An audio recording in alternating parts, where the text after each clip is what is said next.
ಕಾಡಾನೆ ದಾಳಿಗೆ ಮಹಿಳೆ ಬಲಿ. ಈ ಘಟನೆ ಖಂಡಿಸಿ ಹೋರಾಟ ನಡೆಸಿದ್ದ ರೈತರು, ಸಾರ್ವಜನಿಕರ ಮೇಲೆ ಲಾಠಿ ಚಾರ್ಜ್. ಇಂದು ಶೃಂಗೇರಿ ಕ್ಷೇತ್ರ ಬಂದ್.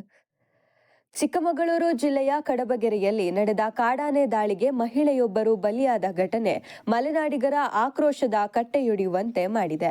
ಸುಮಾರು 6 ಗಂಟೆಗಳಿಂದ ರಾಜ್ಯ ಹೆದ್ದಾರಿ ತಡೆದು ನಡೆಸುತ್ತಿರುವ ಪ್ರತಿಭಟನೆ ವಿಕೋಪಕ್ಕೆ ತಿರುಗಿದ್ದು, ಪೊಲೀಸರು ಮತ್ತು ಸಾರ್ವಜನಿಕರ ನಡುವೆ ನೂಕಾಟ, ತಳ್ಳಾಟ ನಡೆದಿದೆ. ಒಂದೇ ವಾರದಲ್ಲಿ 2 ಬಲಿ ಪಡೆದ ಆನೆ ಹಾವಳಿಗೆ ಶಾಶ್ವತ ಪರಿಹಾರ ಬೇಕೆಂದು ಆಗ್ರಹಿಸಿ ರೈತಾಪಿ ಜನರು ಬೀದಿಗಿಳಿದು ಪ್ರತಿಭಟನೆ ನಡೆಸುತ್ತಿದ್ದಾರೆ. ಕಾಡಾನೆ ದಾಳಿಗೆ ಹಾವೇರಿ ಮೂಲದ ಕೂಲಿ ಕಾರ್ಮಿಕ ಮಹಿಳೆ ಬಲಿಯಾಗಿದ್ದಾರೆ. ಒಂದೇ ವಾರದಲ್ಲಿ 2ನೇ ಬಲಿಯಾಗಿದೆ. ಇದರ ವಿರುದ್ಧ ಕಡಬಗೆರೆ ಗ್ರಾಮಸ್ಥರು, ರೈತ ಸಂಘಟನೆಗಳು ಸಿಡಿದೆದ್ದಿದ್ದಾರೆ. ಸ್ಥಳದಲ್ಲೇ ಶಾಮಿಯಾನ ಹಾಕಿ ರಸ್ತೆ ತಡೆ ನಡೆಸಲಾಗುತ್ತಿದ್ದು, ಆನೆ ಹಾವಳಿಗೆ ಮುಕ್ತಿ ಸಿಗುವವರೆಗೂ ಕದಲಲ್ಲ. ಸ್ಥಳಕ್ಕೆ ಅರಣ್ಯ ಸಚಿವರು ಹಾಗೂ ಉಸ್ತುವಾರಿ ಸಚಿವರು ಬರಬೇಕು ಎಂದು ಪಟ್ಟು ಹಿಡಿದಿದ್ದಾರೆ.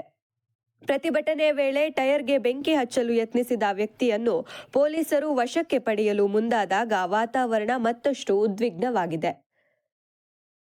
ಪ್ರತಿಭಟನಾಕಾರರನ್ನು ಚದುರಿಸಲು ಪೊಲೀಸರು ಮುಂದಾದಾಗ ಪ್ರತಿಭಟನಾಕಾರರು ಹಾಗೂ ಪೊಲೀಸರ ನಡುವೆ ತೀವ್ರ ಮಾತಿನ ಚಕಮಕಿ ನಡೆದಿದೆ. ನೂರಾರು ಜನರು ಪೊಲೀಸರ ವಿರುದ್ಧ ಘೋಷಣೆ ಕೂಗುತ್ತಾ ಆಕ್ರೋಶ ಹೊರಹಾಕಿದ್ದು, ಸ್ಥಳದಲ್ಲಿ ಬಿಗುವಿನ ವಾತಾವರಣ ನಿರ್ಮಾಣವಾಗಿದೆ. ಸ್ಥಳಕ್ಕೆ ಆಗಮಿಸಿದ ಶಾಸಕ ಟಿಡಿ ರಾಜೇಗೌಡ ಅವರು ಬಿಜೆಪಿ ಕಾರ್ಯಕರ್ತ ವಿನೋದ್ ಬೋಗಸೆ ಮೇಲೆ ಕೈ ಎತ್ತಿದ್ದಾರೆ ಎಂಬ ಆರೋಪ ಕೇಳಿಬಂದಿದೆ. ಇದರಿಂದ ರೊಚ್ಚಿಗೆದ್ದ ಹೋರಾಟಗಾರರು ಶಾಸಕರನ್ನೇ ನೂಕಾಡಿ ತಳ್ಳಾಡುತ್ತಾ ಸ್ಥಳಕ್ಕೆ ಎಳೆದುಕೊಂಡು ಹೋಗಿದ್ದಾರೆ. ರಾಜಕೀಯ ಪಕ್ಷಗಳ ಕಾರ್ಯಕರ್ತರು ಮತ್ತು ಮಲೆನಾಡಿಗರ ನ್ಯಾಯದ ಹೋರಾಟ ಈಗ ಸರ್ಕಾರದ ವಿರುದ್ಧದ ದೊಡ್ಡ ಆಕ್ರೋಶವಾಗಿ ಮಾರ್ಪಟ್ಟಿದೆ. ಅಂತಿಮವಾಗಿ ಪೊಲೀಸರು ಬಲಪ್ರಯೋಗ ಮಾಡಿ ಆಂಬ್ಯುಲೆನ್ಸ್ಗೆ ಅಡ್ಡ ನಿಂತಿದ್ದ ಪ್ರತಿಭಟನಾಕಾರರನ್ನು ತಳ್ಳಿ ಮೃತದೇಹವನ್ನು ರವಾನಿಸಿದ್ದಾರೆ. ಈ ವೇಳೆ ನಡೆದ ಸಂಘರ್ಷದಲ್ಲಿ ಮಾಜಿ ಶಾಸಕ ಡಿಎನ್ ಜೀವರಾಜ್, ಜೆಡಿಎಸ್ನ ರಾಷ್ಟ್ರೀಯ ವಕ್ತಾರರಾದ ಸುಧಾಕರ್ ಎಸ್ ಶೆಟ್ಟಿ, ಶೃಂಗೇರಿ ರೈತ ಒಕ್ಕೂಟದ ಅಧ್ಯಕ್ಷರಾದ ವಿಶ್ವನಾಥ್ ಗದ್ದೆಮನೆ ಸೇರಿದಂತೆ 100ಕ್ಕೂ ಹೆಚ್ಚು ಪ್ರಮುಖ ಹೋರಾಟಗಾರರನ್ನು ಪೊಲೀಸರು ವಶಕ್ಕೆ ಪಡೆದಿದ್ದಾರೆ. ಪ್ರಸ್ತುತ ಕಡಬಗೆರೆಯಲ್ಲಿ ಪೊಲೀಸ್ ಬಿಗಿ ಪಹರೆ ಮುಂದುವರೆದಿದೆ. ಇಂದು ಶೃಂಗೇರಿ ಕ್ಷೇತ್ರ ಬಂದ್ಗೆ ಕರೆ.